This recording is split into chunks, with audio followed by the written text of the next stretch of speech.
টাকা, 500 কোটি টাকা নাকি আইপ্যাকের বাজেট ছিল গত 21 সালের নির্বাচনে। কোথা থেকে এনেছিল?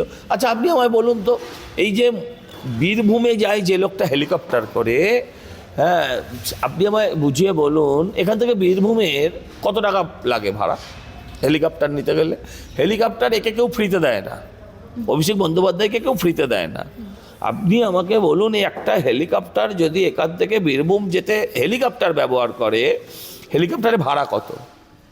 আমার ধারণা যদি খুব কম বেশিও হয় 20-30 লাখ টাকা, মেবি মোর, আমার কোনো ধারণাই নেই।